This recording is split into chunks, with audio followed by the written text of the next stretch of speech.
시간이 조금 지났습니다. 우리 다 같이 일어나셔서 찬송가 40장 1절 부르심으로 주일 오전 예배를 하나님 앞에 드리겠습니다.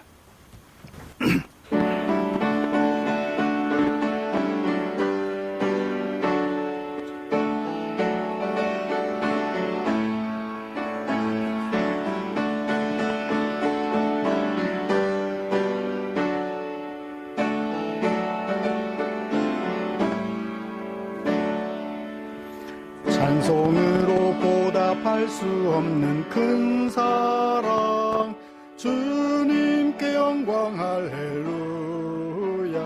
형제 자매 모두 함께 모여 찬송해, 주님께 영광 할렐루야.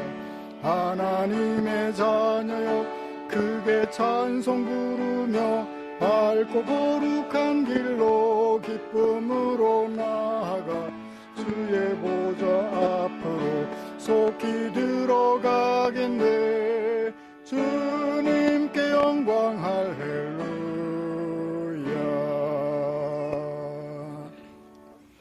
수고하고 무거운 짐진 자들아 다 내게로 오라. 내가 너희를 쉬게 하리라. 아멘. 전능하사 천지를 만드신 하나님 아버지를 내가 믿사오며 그 외아들 우리 주 예수 그리스도를 믿사오니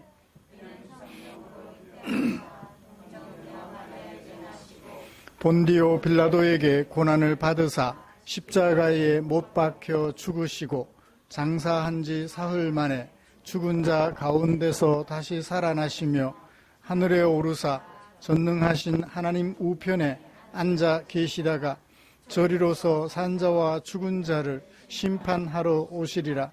성령을 믿사오며 거룩한 공회와 성도가 서로 교통하는 것과 죄를 사하여 주시는 것과 몸이 다시 사는 것과 영원히 사는 것을 믿사옵나이다. 아멘. 찬송가 25장입니다.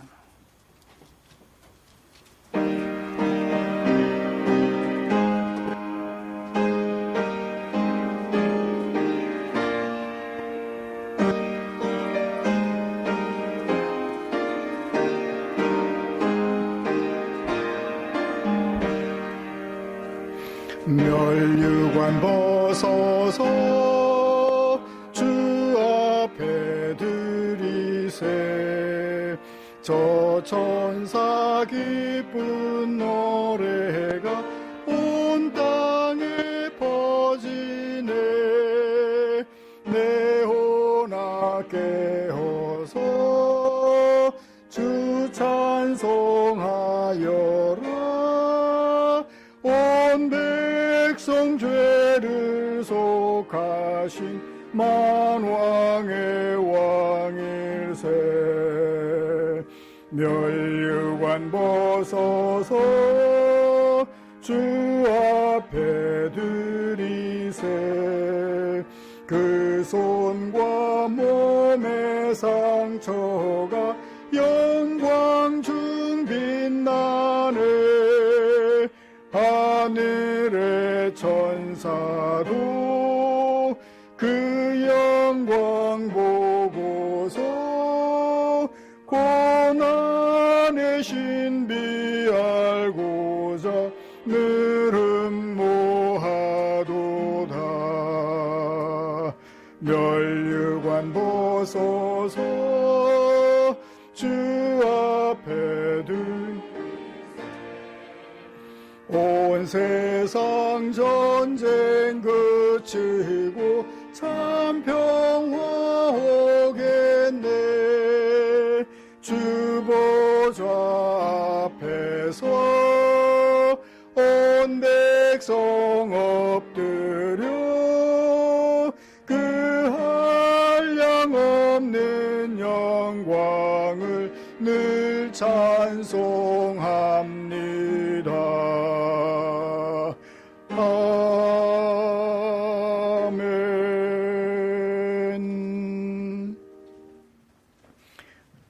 교동문 16번 시편 28편입니다. 주보에 기록된 교독문 함께 교독하겠습니다. 여호와여, 내가 주께 부르짖으오니 나의 반석이여, 내게 귀를 막지 마소서.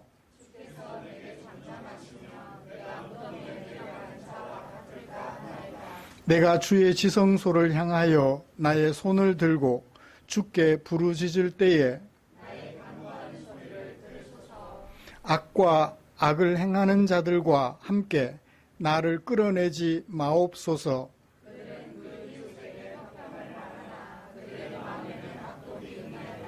그들은 여호와께서 행하신 일과 손으로 지으신 것을 생각하지 아니하므로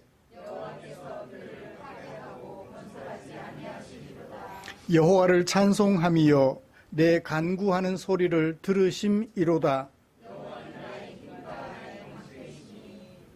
내 마음이 그를 의지하여 도움을 얻었도다.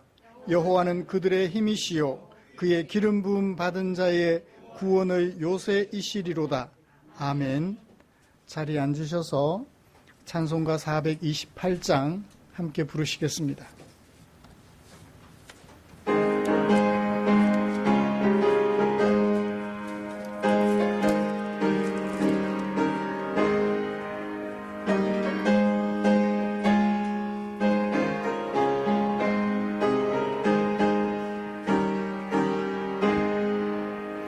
내 영혼의 햇빛 비치니 주 영광 찬란해. 이 세상 어떤 빛보다 이 빛 더 빛나네. 주의 영광 빛난 영광 내게 비춰 주시옵소서. 그 밝은 얼굴 배울 때 나의 영혼 기쁘다. 내 영혼에 노래 있으니 주 찬양합니다. 주 귀를 기울이시사 다 듣고 계시니 주의 영광 빛난 광채 내게 비춰 주시옵소서. 그 밝은 얼굴 배울 때 나의 영혼 기쁘다. 내 영혼의 봄날 되어서 주 함께 하실 때 그 평화 내게 깃들고 주 은혜 꽃 피네.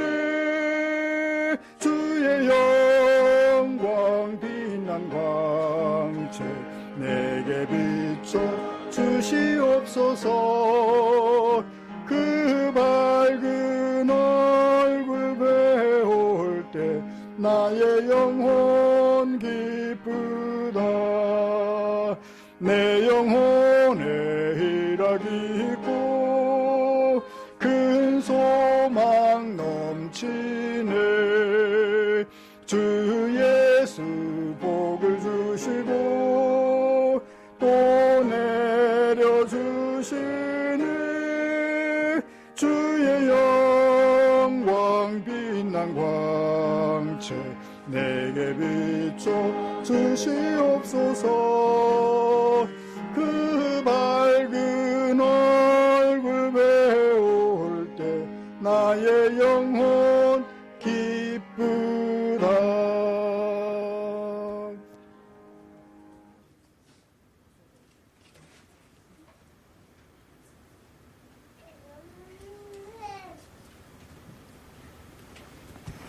제가 대표로 대신 기도하겠습니다.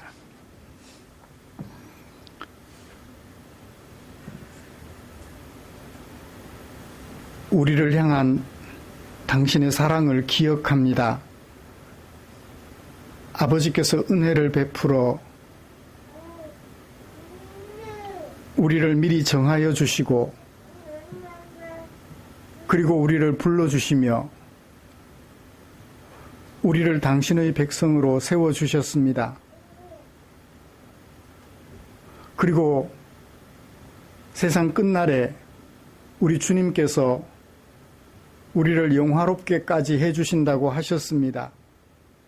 이 주님의 사랑을 마음에 새기며 우리를 향한 이 특별한 주님의 사랑을 마음에 새기며 하나님께 기도하며 예배 드립니다. 우리의 예배를 주께서 받으시고 크신 은총 내려주시옵소서. 우리에게 허락하신 당신의 사랑이 이렇게 크고 높고 넓고 길진데 그 사랑에 반응하는 우리의 모습은 참으로 많이 부족합니다. 안타까운 마음으로 주님께 기도합니다.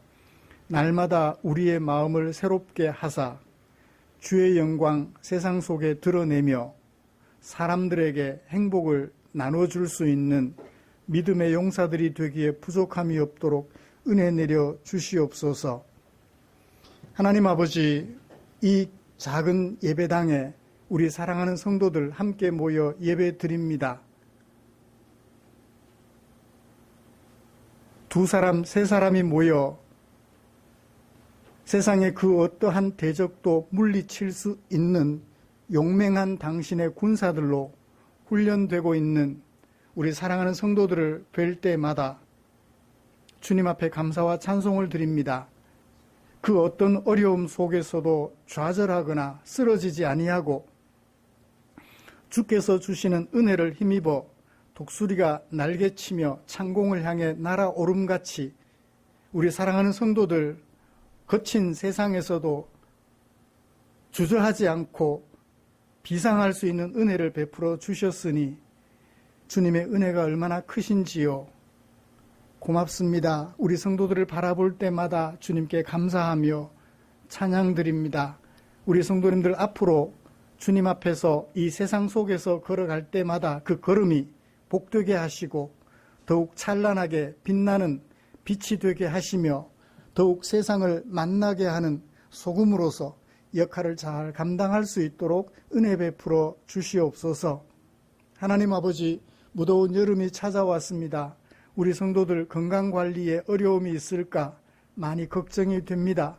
무더위 속에서도 건강관리 잘 하시고 함께 살아가는 모든 지체들에게 기쁨과 행복을 주는 그런 성도들의 아름다운 성품이 되어질 수 있도록 살펴주시옵소서. 이 시간 우리가 마음 모아서 우리의 일들을 뒤로 하고 예배당에 함께 모여 하나님을 예배하고자 합니다. 우리의 예배를 기쁘게 받아주시옵고 당신의 은혜 충만한 시간 되도록 간섭하여 주시옵소서. 특히 말씀 전하는 이 종의 입술을 주관해 주시기를 원합니다.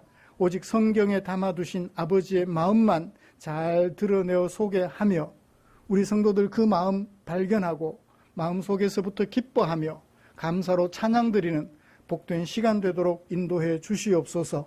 예배를 위하여 수종된 여러 지체들 위해 은혜를 더해 주시고 그들의 수고가 우리 모두의 기쁘고 행복을 가져다 준 줄 믿사오니 그들의 수고를 기억하시고 은혜 베풀어 주시옵소서. 감사드리며 예수님의 이름으로 기도드리옵나이다. 아멘.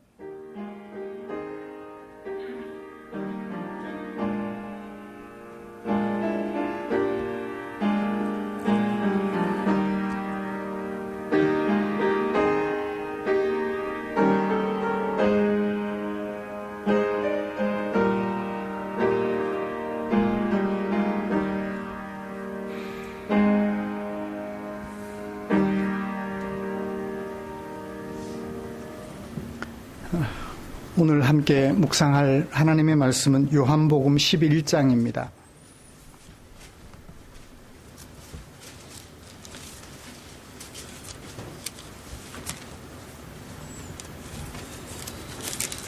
요한복음 11장 21절부터 32절까지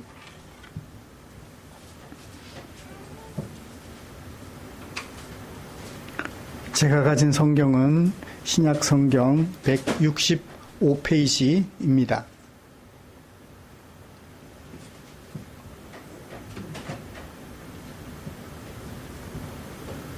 한 절씩 교독합니다. 마르다가 예수께 여짜오되 주께서 여기 계셨더라면 내 오라버니가 죽지 아니하였겠나이다.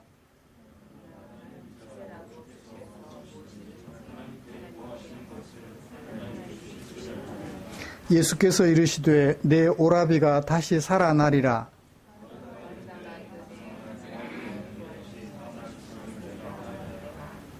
예수께서 이르시되 나는 부활이요 생명이니 나를 믿는 자는 죽어도 살겠고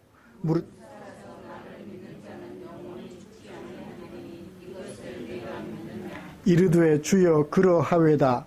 주는 그리스도시요 세상에 오시는 하나님의 아들이신 줄 내가 나이다.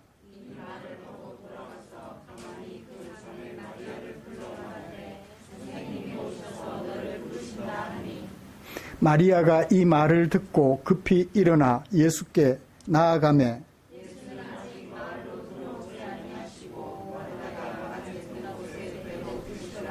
마리아와 함께 집에 있어 위로하던 유대인들은 그가 급히 일어나 나가는 것을 보고 곡하러 무덤에 가는 줄로 생각하고 따라가더니 예수 계신 곳에 가서 배웠고 그 발 앞에 엎드려 이르되 주께서 여기 계셨더라면 내 오라버니가 죽지 아니하였겠나이다 하더라. 아멘.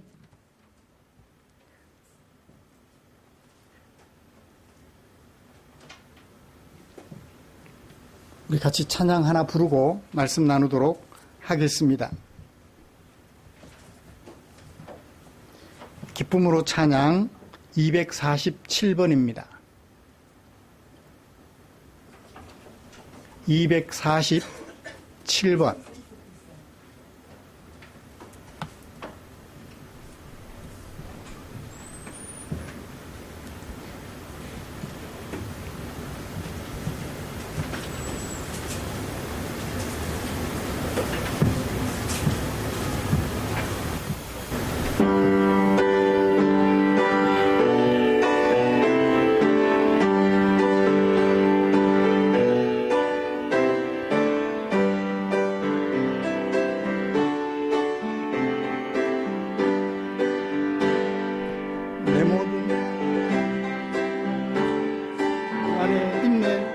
쉬는 순간들도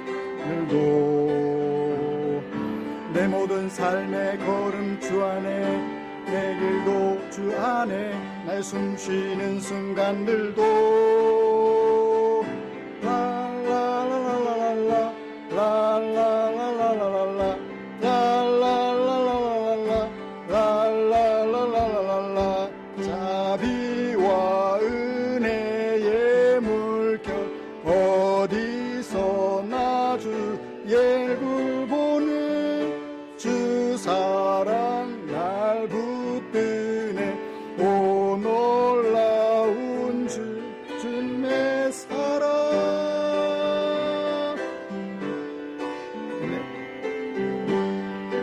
내 모든 삶의 행동 주 안에 주님 안에 있네. 내 숨 쉬는 순간들도 내 모든 삶의 걸음 주 안에 내 길도 주 안에 나의 숨 쉬는 순간들도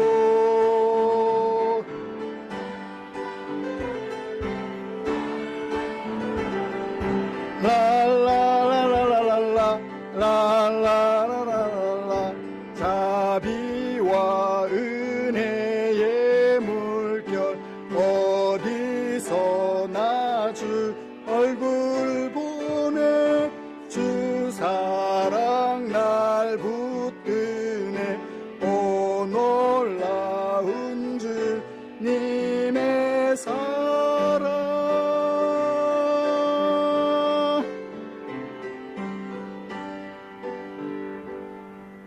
아멘.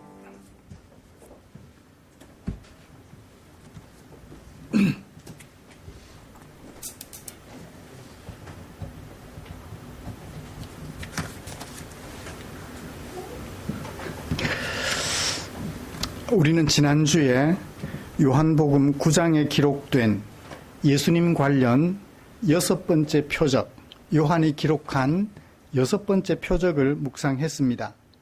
예수님은 안식일에 날 때부터 맹인이었던 사람의 눈을 뜨게 하셨지요.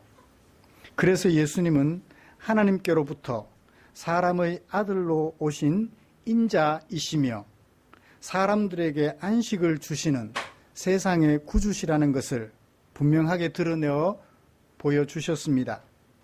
이런 예수님을 보고도 어떤 이들은 예수님을 세상의 구주로 믿지 않았지요. 오히려 우리는 맹인이 아니다. 사실은 이렇게 말했죠. 우리도 맹인인가? 그러니까 맹인이 아니라는 것을 반어적으로 그렇게 표현했던 것을 우리는 기억합니다. 우리는 맹인이 아니다라고 말하면서 자신들이 눈뜬 맹인임을 스스로 자인하였지요. 사랑하는 성도 여러분, 우리는 지난 한 주간 동안 하나님께로부터 사람의 아들로 오신 세상의 구주 예수님과 동행하셨나요? 그렇다면 예수님께서 날 때부터 맹인되었던 사람의 눈을 뜨게 하시고 예수님을 바로 바라볼 수 있게 하셨던 그 예수님과 동행하셨다면 그 예수님께서는 우리의 어떤 부분에 눈을 뜨게 하셨을까요? 그동안은 눈 감고 있어서 예수님을 잘 알지 못했는데 예수님이 눈 뜨게 해주셔서 알게 된 것은 무엇일까요? 그래서 무엇을 보게 되셨나요? 그래서 예수님 때문에 어떤 안식을 경험하게 되었을까요? 잠깐 돌아보는 시간 가졌으면 좋겠습니다.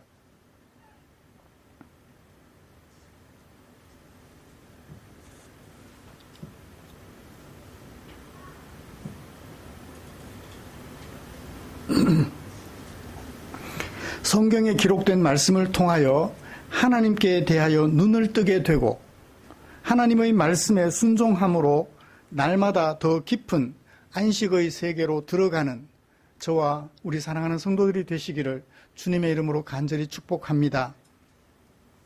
이처럼 예수님 때문에 하나님께 대하여 맹인이었던 우리, 그래서 제대로 안식하지 못하며 살아가던 우리가 하나님께로부터 오신 예수님을 알아보고 또 하나님을 볼 수 있게 되었지요. 그래서 더욱 눈을 뜬 그리스도인으로 살아가려는 우리를 위해서 하나님께서는 당신의 마음을 성경 속에 담아 주셨습니다. 오늘은 그 중에 요한복음 11장 1절부터 44절에 담아 두신 하나님의 마음을 살펴보면서 은혜를 나누려고 하는데요. 본문이 너무 길어서 다 읽을 수는 없었고 21절부터 32절까지만 우리 함께 교독하였습니다. 말씀 나눌 때 하나님을 바라보는 우리 예수님을 바라보는 우리의 눈이 더욱더 밝아지기를 간절히 소원합니다.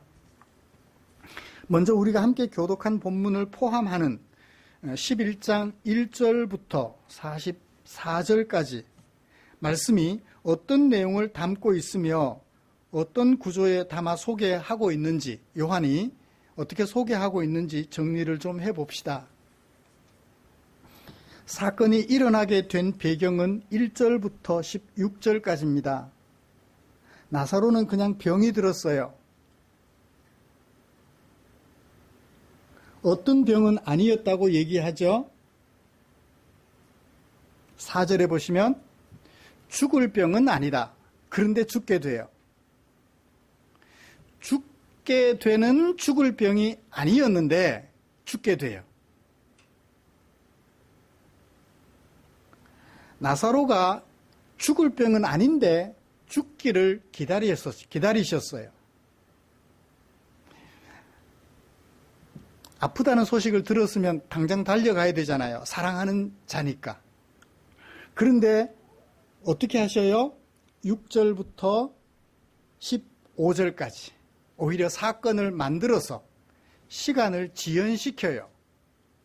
며칠이나 6절을 보시면 이틀이나 더 유하시고 그리고 예루살렘으로 가셨다 하니까 한 오리쯤 되는 길에 떨어져 있는 예루살렘으로 가셨다 하니까 이틀을 더 머무시고 그저 또 한 며칠 더 머무신 것 같아요. 이것이 사건의 배경입니다. 결국 나사로는 죽음에 이르게 되었죠. 나사로가 죽기를 기다리셨던 예수님. 나사로가 죽자 예수님께서 사건을 전개하십니다. 어떻게 됐나요? 장사된 지 나흘 후에 17절을 보면 요한이 해설을 붙여놓고 있습니다. 장사한 지 이미 나흘이나 지난 후에 예수님께서 나사로의 무덤을 찾기로 하고 무덤으로 가고자 하십니다. 사건을 전개했죠. 위기에 봉착합니다. 예수님이 가셨는데 21절부터 오늘 32절 말씀을 보니까 21절에는 누가? 나사로의 누이들 중에 한 사람인 마르다가 뭐라고 말하나요? 주께서 여기 계셨더라면 내 오라비가 안 죽었을 것입니다. 끝에 32절에 가면 이번에는 누구가? 나사로의 누이 중 한 명이 다른 한 사람? 마리아가 예수 계신 곳에 가서 배웠고 그 발 앞에 엎드려 말하기를 주께서 여기 계셨더라면 내 오라버니 안 죽었을 것입니다. 무슨 의도일까요? 원망? 그렇죠. 오빠가 죽어버린 것에 대한 원망을 예수님이 계셨더라면 안 죽었을 텐데 괜히 알고도 안 오셨고 이틀씩이나 다른 곳에 가 계시는 등 예수님의 행위에 대하여 불편하게 여기셨던 것 같아요. 그런 마리아와 마르다, 죽은 나사로의 누이들인 이 두 여성의 안타까워하는 그 마음 앞에 예수님이 서게 되셨어요. 예수님은 이 위기를, 사건을 전개하기는 했는데 다가온 이 위기를 어떻게 극복할까요? 예수께서 비통하게 여기십니다. 비통해 하셔요. 33절부터 37절까지. 33절에 보시면 예수께서 우는 것을 보시고 심령에 비통히 여기셨다. 33절을 보세요. 예수께서 다시 속으로 비통히 여기셨다. 비통히 여기셨다. 그냥 비통히 여기시는 것으로 끝나버리면 어떡하죠? 이 사건은 기록이 안 됐을 거예요. 사건은 절정에 이릅니다. 예수님이 비통하게 여기시면서 사건이 어떻게 될까 조마조마해요. 그죠? 안타까워하는 것으로 끝나버리는 것은 아닐까 조마조마합니다. 절정을 향하여 사건은 달려갑니다. 예수님께서 명령하시죠. 두 가지 명령. 첫 번째는 39절 무덤을 막아두었던 돌을 옮겨 놓으라. 우리나라하고 장례 풍속이 좀 다릅니다. 우리는 흙으로 덮어버리는데 거기는 굴에다가 시신을 넣고 돌로 문을 막아요. 무덤 문을 막아요. 이스라엘의 장례 풍습입니다. 그 돌을 치우라라고 얘기를 해요. 그 다음에 돌을 치우니까 누가 보여요? 안에 시신이 된 나사로, 이미 죽은 지 나흘이나 된 나사로가 보여요. 글쎄 이때가 어떤 때인지는 모르겠는데 짐작할 수 없겠는데 나흘이나 지났다면 벌써 부패가 시작된, 냉동하지 않는 이상은 부패가 진행되었다고 볼 수 있을 거예요. 그 시신을 향하여 두 번째 명령을 하십니다. 뭐라고요? 나오라고. 무덤에서 나오라고. 우리나라처럼 염하는 거 있죠. 꽁꽁 싸매놨으면 일어나지도 못하고 더군다나 걷는 것은 불가능할 거예요. 그런데 보니까 어떻게 했더라? 수족을 배로 동인 채로 나오는데 얼굴은 수건에 쌓였더라. 그러니까 몸 전체를 배로 동이기는 하나 봐요. 우리나라 염하는 것처럼. 근데 그렇게 단단하게 염하는 것은 아닌 것 같기는 해요.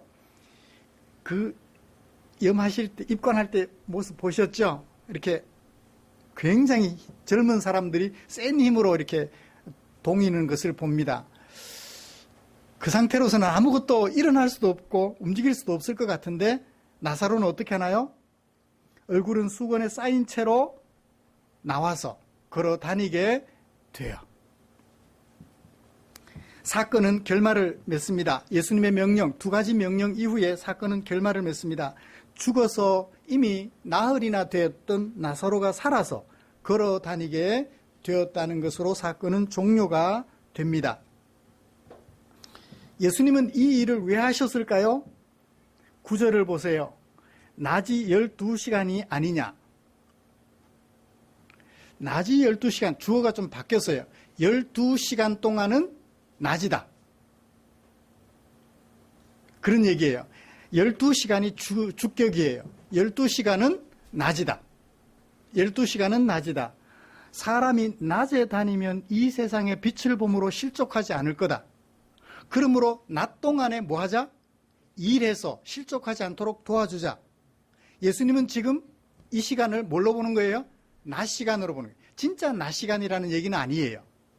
수사적 표현이죠. 지금은 일할 때라는 거예요. 무슨 일? 사람들이 실족하지 않고 제대로 된 길을 걸어갈 수 있도록 도와주어야 될 때다. 그래서 예수님은 예수님을 알아보지 못하는 사람들에게 예수님을 알아볼 수 있도록 도와주려고, 그래서 참 하나님의 백성으로 살아가도록 도우려고 일할 시간인 줄 아시고 일을 하시는 거예요. 이 사건을 일으키시는 거죠. 그 다음에 이 사건의 목적에 대하여 4절에서 한 번 더 얘기합니다. 이 병은 죽을 병이 아니다. 그러면 무슨 병이에요? 하나님의 영광을 위하는 병이다. 이 병은 하나님의 영광을 위하는 병이다. 그래서 무엇을 드러내려고? 하나님의 아들이 그 사건 때문에 영광을 받게 하려고 이 사건, 이 병이 있다라고 얘기를 해요.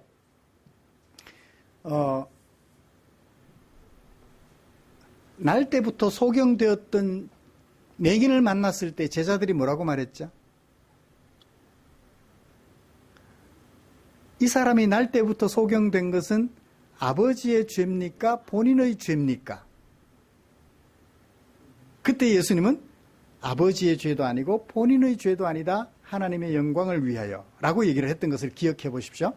이 사건도 똑같이 하나님의 영광을 위한 질병인데, 죄 때문이 아니고 질병인데, 그 사건을 통하여 예수님이 하나님의 아들로서 세상의 구주로서 이 땅에 오신 분임을 드러내기 위한 사건으로 활용하고 싶다라고 얘기하시는 것을 미루어 볼 수 있겠습니다. 그래요. 예수님은 일하셔야 할 시간, 그래서 사람들이 실족하지 않도록 해야 할 시간을 알고 계셨습니다.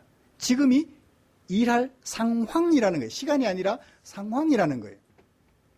죽을 병에 걸린 나사로를 통하여 사람들에게 예수님의 정체성을 밝히 드러내시고, 그래서 예수님을 통하여 하나님을 제대로 알고 하나님의 백성으로 설 수 있도록 도와줄 기회라는 거예요.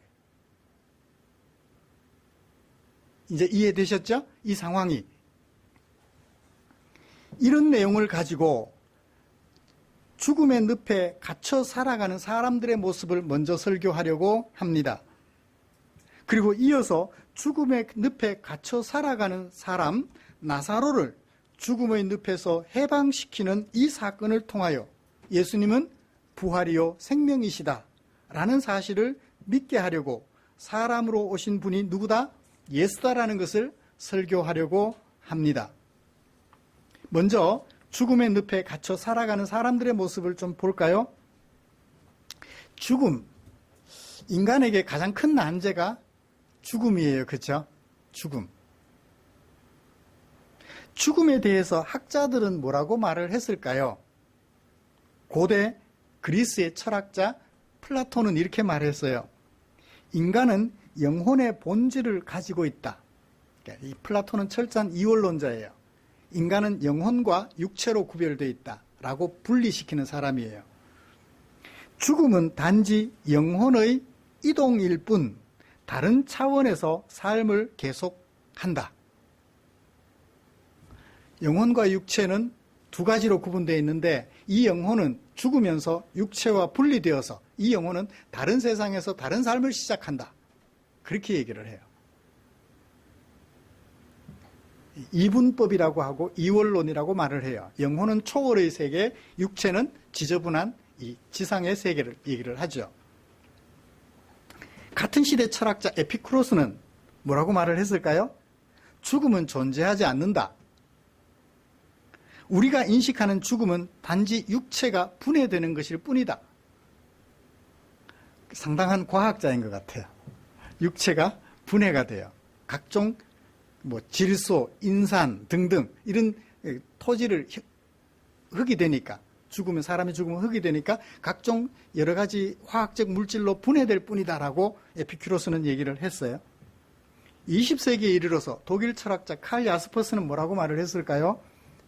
인간은 죽음의 순간까지 삶과 연결되어 있다. 죽음과 삶을 연결고리로 지어서 죽음이 삶과 다르지 않음을 얘기를 해요. 이건 학자들의 얘기예요. 무슨 말인지 알아듣겠어요? 죽음, 제대로 얘기를 한 것 같아요? 학자들의 이야기를 죽음은 뭐다라고 말하는 정의를 제가 좀 가져와 봤습니다. 성경은 진정한 죽음에 대하여 뭐라고 말을 할까요? 흔히 우리가 그렇게 성경을 잘 알고 있습니다. 죄의 삭은 사망이다. 그걸 죽음으로 연결지어요. 우리 인간이 죽게 되는 것은 죄의 결과일까요? 아담과 하와가 선악을 알게 하는 나무의 열매를 먹고 난 후에 이걸 먹으면 죽는다. 그래서 죽게 되었을까요? 상식적으로 생각해 봅시다. 하나님께서 인류를 창조하신 이후로부터 지금까지, 그 후로부터 지금까지 누구 한 사람 죄를 안 지어서 안 죽고 다 살아있다고 생각해 보십시오. 이 지구 어떨까요?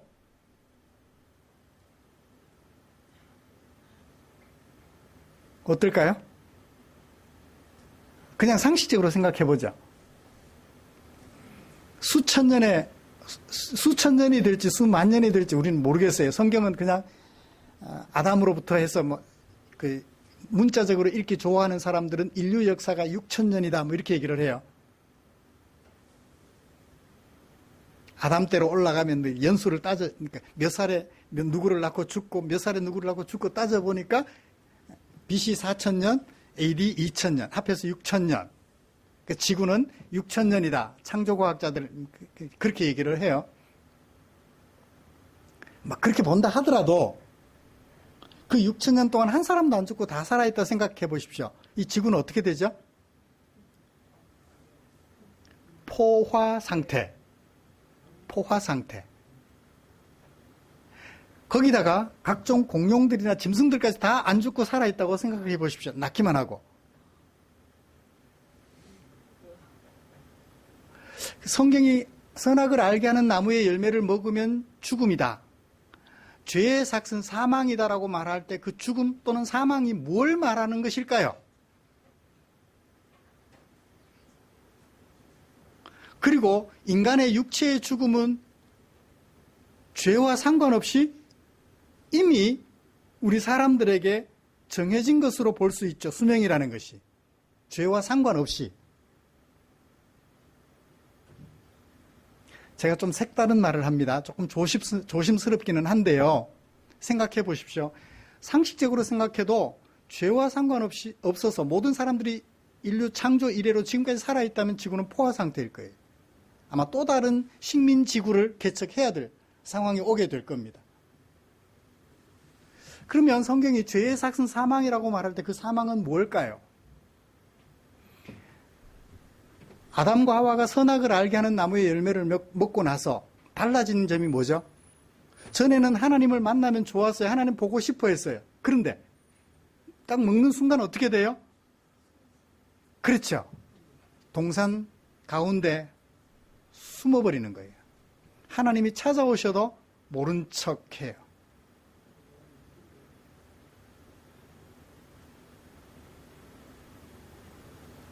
가인이 동생 아벨과 함께 하나님께 제사도 드려요. 근데 하나님께서 동생 아벨 죄가 너를 지배하려 하나 오히려 네가 죄를 지배해라. 동생 죽이지 마라. 근데 죽이고 나니까 어떻게 됐어요? 하나님과 교제했던 가인이 하나님 보는 게 무서워요. 죄의 삭은 사망이라고 하면 하나님과 원수되는 것, 하나님과 관계가 단절되는 것, 하나님에 의하여 지음 받았는데 하나님에 의하여 단절되는 것. 성경은 그것을 죄의 삭은 사망이다라고 얘기를 하고 있어요. 그러면 육체의 죽음은요? 어쩌면 이 지구 상태가 포화가 되지 않도록, 지구가 포화 상태가 되지 않고 오고 오는 후손들이 계속해서 살아갈 수 있도록 제공해주기 위한 길이었을 수 있겠죠. 누구도 하지 않는 얘기라서 조금 조심스럽기는 합니다. 그런데 성경을 생각해 보면 충분히 생각할 수 있는 가능성이 있는 것 같아요. 그래요. 사망은 죄의 결과입니다. 하나님과 원수되는 거죠. 하나님과 원수로 되는 것입니다. 죽음은 인간으로 창조된 모든 사람들에게 어쩌면 필연적인 거예요. 후손들에게 태어나고 살아갈 기회를 제공해주는 축복의 순간이지요. 내가 죽어야 내 후손들이 또 행복하게 살아갈 수 있으니까. 그렇죠? 내가 행복하게 살고 후손들에게 또 행복한 세상을 물려줄 수 있게 돼요. 그러므로 하나님을 아는 사람들에게 있어서 죽음은 저주의 순간이나 불행한 순간이 아니라 새로운 축복의 시간이다라는 것을 알게 돼요. 그런데 이런 죽음은 살아있는 사람은 결코 직접 경험할 수 없는 현상입니다. 그렇죠? 살아있는 상태로는 죽음을 직접 경험할 수 없어요. 살아있는 사람들은 오직 죽음을 간접적으로만 체험할 뿐입니다. 죽는 사람을 볼 수 있을 뿐이에요. 체험할 수는 없지만 죽음에 대해서는 생각할 수 있는 것이 사람이지요. 그런데 이런 죽음 앞에 서게 되면 사람은 참 무기력하게 돼요. 그래서 숙연하게 죽음을 수용합니다. 어쩔 수 없어요. 왜냐하면 죽음 앞에서 인간이 할 수 있는 것은 없기 때문입니다. 마르다는 뭐라고 말했나요? 주님이 계셨더라면 내 오라비가 죽지 않았을 것입니다. 주님이 안 계셨기 때문에 어쩔 수 없었다는 거예요. 죽음 앞에서 내가 할 수 있는 것이 없었습니다. 주님이 계셨다면 죽음을 극복할 수는 있었겠지만 마르다뿐만 아니라 마리아도 32절에 똑같은 말을 해요. 주께서 여기 계셨더라면 내 오라비니가 안 죽었을 텐데. 죽음 앞에서 내가 할 수 있는 아무것도 없는 상태. 그래서 서로 뭐 하나요? 31절. 서로 위로할 뿐이에요. 죽음 앞에 서 있는 인간의 모습이에요. 서로 위로할 뿐. 너나 할 것 없이 모두 다 당할 수 있는 일이라 위로할 수 있을 뿐 죽음 앞에서 인간이 할 수 있는 것은 아무것도 없습니다. 성경 속 예수님의 사랑을 받았던 사람들은 어떨까요? 좀 전에 읽어드렸습니다. 마르다는 예수님을 원망할 뿐이에요. 마리아도요, 똑같이 예수님을 원망할 뿐이었습니다. 죽음 앞에서 아무것도 할 수 있는 것이 없었습니다. 여러분들은 어때요? 여러분들의 죽음을 맞이하게 되면 내가 사랑하는 부모님이, 내 사랑하는 남편이, 내 사랑하는 아내가, 요즘은 내 사랑하는 어린 자식도 워낙 사고로 많이 죽으니까 죽음 앞에서 우리가 할 수 있는 것이 뭐죠? 그래도 마리아와 마르다는 예수님을 원망이라도 하잖아요. 다른 사람들은 원망할 사람도 없어요. 오직 그냥 숙연하게 받아들일 뿐이에요. 우리는요,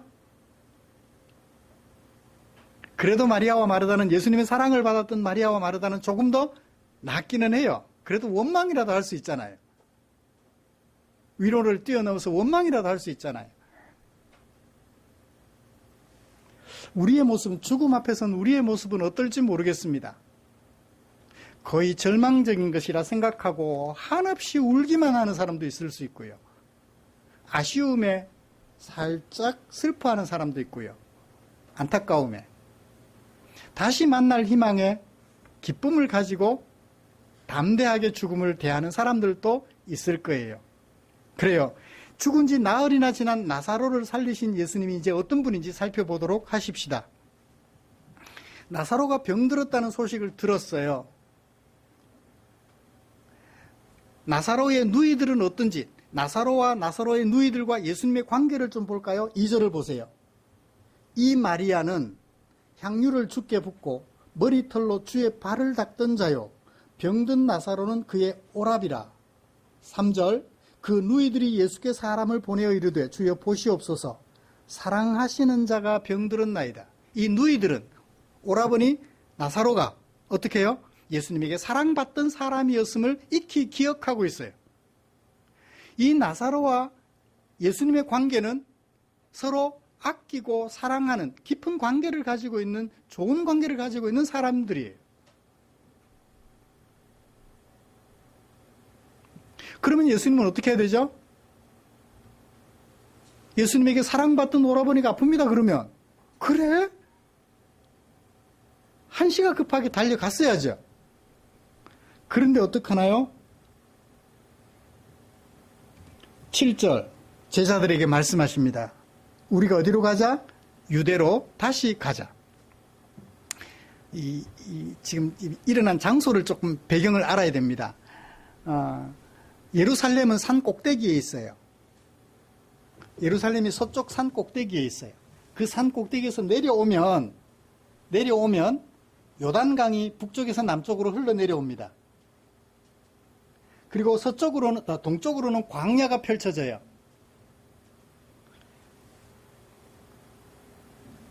사해바다 인근 예루살렘, 그러니까 서쪽에는 산으로 올라가면 예루살렘이라 그래서 예루살렘에서 한 오리쯤 내려오면 요단강가, 사해바다 가까운 요단강가 베단이라는 동네가 있어요. 요단강 서쪽이죠. 예루살렘에서 한 오리쯤 내려오면 요단강 인근에 베단이라는 마을이 있어요. 또 그 요단강을 건너 동쪽으로 넘어가면 거기 또 베다니가 있어요. 거기 또 베다니가 있어요. 요단강 서쪽의 베다니는 세례 요한이 세례를 베풀던 곳이에요. 동쪽에 있는 베다니는 지금 나사로와 누이들이 살고 있는 베다니예요. 지리적인 지리적 상황을 이해하셨죠? 예수님은 지금 어디 계세요? 동쪽, 요단강 동쪽 베다니, 나사로의 집 근처에 있다가 어디로 다시 돌아가자? 예루살렘으로 돌아가자. 나사로의 집으로 가려면 동쪽으로 가야 되는데 오히려 서쪽으로 가자라는 거예요. 그것도 산 위로. 반대쪽으로 가는 거예요. 예수님의 행적이 이해가 되세요? 제가 지리적 상황을 충분히 자꾸 설명을 드리는 이유가 예수님의 행적을 이해하기 위하여 지리적 상황을 이 지리적 상황을 말씀 안 드리면 예수님의 행적을 이해할 수가 없어요. 환자를 가까운 곳에 두면서 오히려 반대로 먼 곳으로 가자 하셨어요. 거기서 며칠 동안 머무르셨어요? 이틀 동안 머무르셨어요. 여러분, 예수님의 이런 행적을 어떻게 이해해야 할까요? 그 목적을 뭘로 이해해야 할까요? 4절에서 요한은 분명하게 밝히 보여줍니다. 이 병은 죽을 병이 아니다. 죽기는 죽을 텐데 죽음으로 끝나는 병이 아니다. 뭐다? 하나님의 영광을 드러내기 위한 질병이다. 병이다. 그것을 통해 하나님의 영광을 드러내는 그것을 통해서 목적, 하나님의 아들이 이것으로 말미암아 하나님의 아들이심을, 하나님의 아들 예수님이 하나님의 아들이심을 드러나게 하는 기회로 사용될 거다. 되는 그런 병이다라고 요한은 해설하여 붙여 두었습니다. 그렇습니다. 예수님이 이렇게 특이한 행동을 하시는, 잠깐 좀 문학적인 설명을 좀 드릴게요. 나사로가 죽을 병에 걸렸다, 예수님이 나사로에게 가셨다 사이에 뭐가 들어가요? 예루살렘으로 가서 있었던 일이 들어가 있어요. 이런 것을 혹시 국어 시간에 공부하신 거 기억나세요? 이야기 속에 작은 이야기가 하나 들어가 있는 것. 국어 시간에 공부하셨는데 그걸 액자식 구조라 그러죠. 이야기 속에 작은 이야기가 하나 더 들어가 있어요. 마치 액자 속에 사진이 들어가 있는 것처럼. 지금 요한복음 11장이 그런 구조로 구성이 되어 있어요. 이 나사로가 죽을 병에 들었는데 나사로가 죽고 다시 사는 과정 속에 요 예루살렘으로 반대 방향으로 가셔서 이틀이나 머물었던 사건이 기록이 되어 있는 거예요. 그래서 이 사건에 부각시켜주는 역할을 하죠. 영화들도 보면 가끔씩 그런 영화들이 있어요. 이 전체 이야기를 부각시켜주기 위해서 중간에 시작하는 부분에서 작은 이야기를, 어릴 적 이야기를, 과거 이야기를 이렇게 되짚어주기도 하는 그런 것들을 봅니다. 여러분, 예수님께서 굳이 이렇게 행동하신 목적이 뭘까요? 이 일이 그냥 사건이 아니라는 거예요. 단지 질병을 고쳐주는 것이 아니라는 거예요. 예수님이 하나님의 아들이심을 드러내어 하나님의 아들이 영광받게 하려고 이 사건을 활용하시겠다는 그 목적이 분명하게 드러나게 되는 거죠. 그래서 표적이라고 얘기를 해요. 사건 자체가 목적이 아니에요.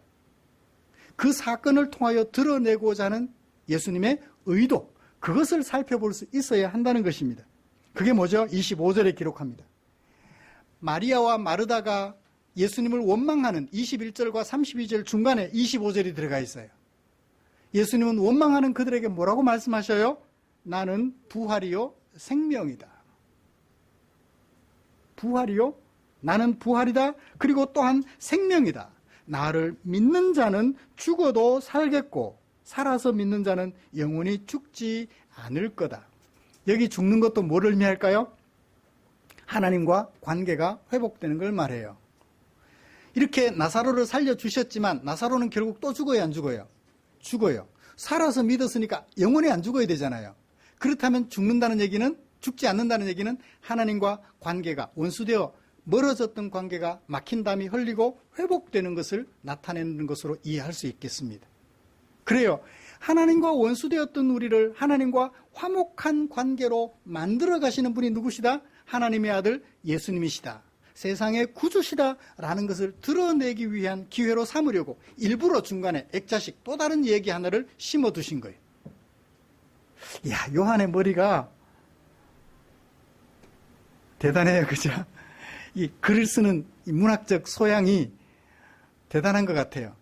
그러니까 이런 문학적인 내용들을 본 우리 후배들이 이건 액자식 구조라 하자라고 말을 했을 뿐 요한이 액자식 구조로 써야지 그렇게 하진 않았을 거예요. 그죠?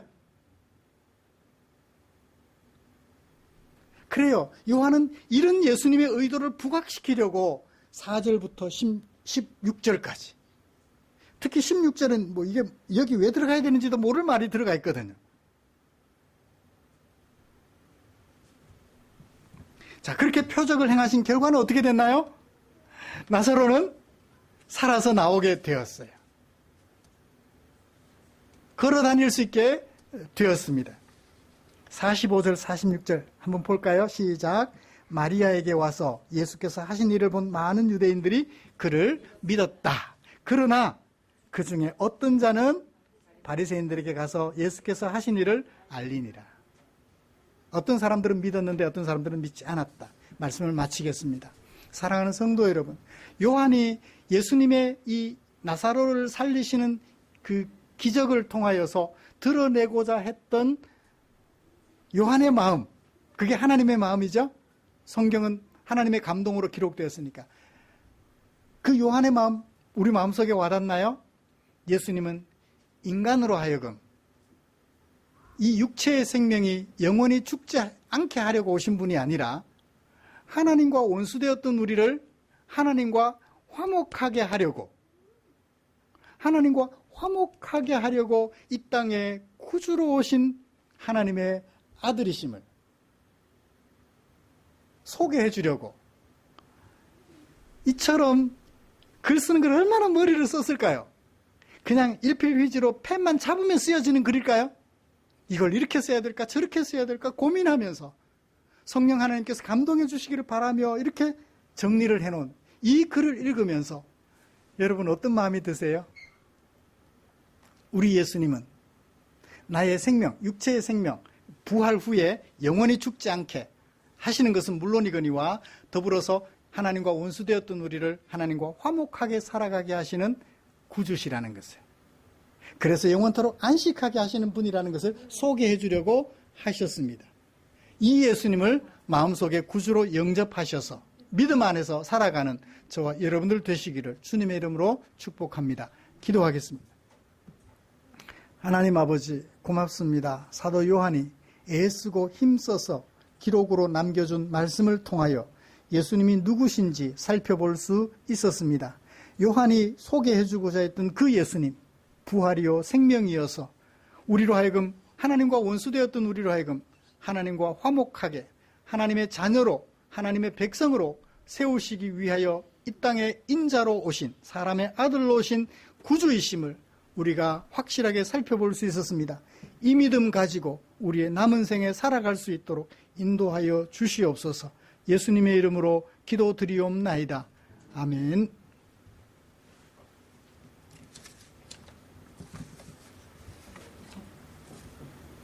찬송가 634장 부르시면서 준비한 헌금 드리겠습니다.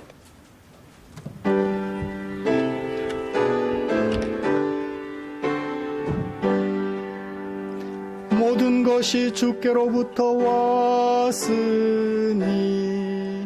이 예물을 주께 드리나이다.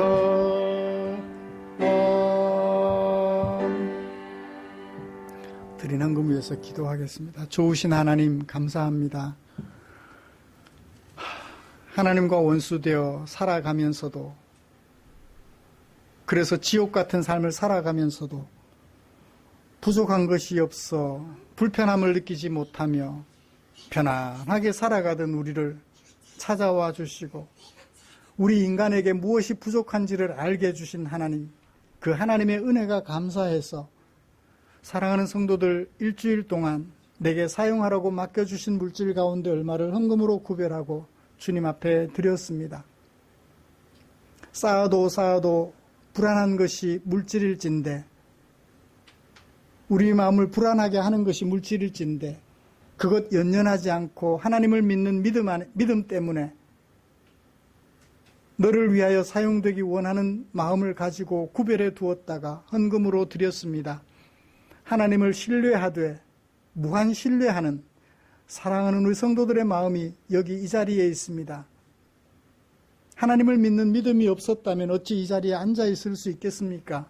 사랑하는 주님, 성도들의 그 마음을, 하나님을 신뢰하는 그 마음을 기쁘게 받아 주시옵소서. 그리고 축복해 주시옵소서. 험한 세월 살아가는 동안 주님이 약속하신 대로 일용할 양식 끊어지지 않게 주님이 간섭해 주시옵소서. 또 주님께 기도합니다. 드린 물질 축사해 주시기를 원합니다. 주님이 축사하시면 주려 배고파 하는 지체들 배를 채워드리고, 삶의 무게에 눌려 쓰러져 있는 지체들 일으켜 세워드리는 일에 쓰고 남음이 있을 줄 믿사오니 우리 주님 이 헌금 위에 축사하여 주시옵소서. 때마다 일마다 성도들의 형편을 살피시고 의와 진리의 길로 인도하여 주실 하나님의 은총을 기대하며 예수님의 이름으로 기도드리옵나이다. 아멘.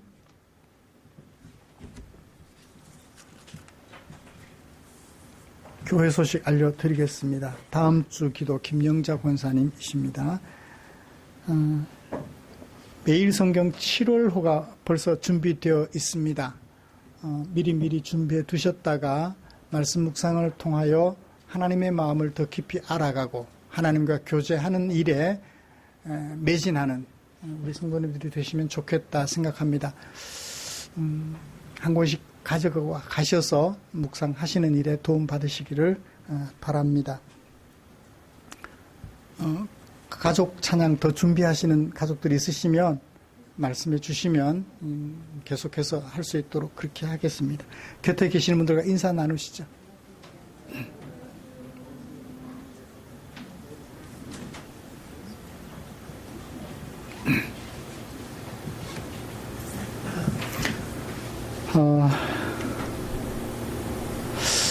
지난주에 땄어야 됐는데 못 따서 이번 주에 땄더니 좀 늦었어요. 살구가.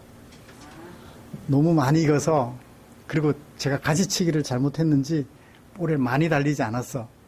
지난해에는 3차례나 이렇게 따서 이렇게 맛있게 먹었었는데, 많지 않으니까 가실 때 조금씩밖에 안 되지만 가지고 가셔서 맛있게 드시면 좋겠습니다. 많이 달아요. 예. 가물어서 그런지 많이 달더라고.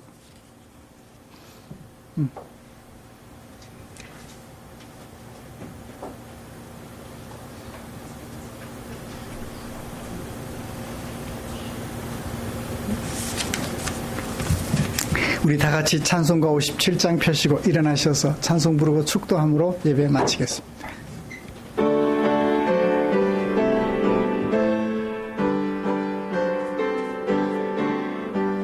오늘 주신 말씀에 새 힘 얻어서 세상으로 나가서 살아갈 때에 나 혼자 힘으로 늘 부족하오니 주여 나를 도우사 승리하게 하소서. 아멘. 기도하겠습니다. 우리 구주 예수 그리스도의 은혜와 하나님 아버지의 지극하신 사랑하심과 성령 하나님의 인도하시고 위로 충만 교통 격려하시는 은혜가 이제 부활이요 생명이신 우리 구주 예수님을 믿어 영원토록 하나님 앞에서 살아가는 것은 물론이거니와 하나님과 화목하게 되어 하나님의 자녀로 하나님의 백성으로 살아갈 것을 믿으며 오늘이라 하는 날 동안 하나님의 자녀로 살아가기로 다짐하며 예배를 마치는 모든 지체들 위해 지금부터 영원토록 함께 계시기를 축원하옵나이다. 아멘.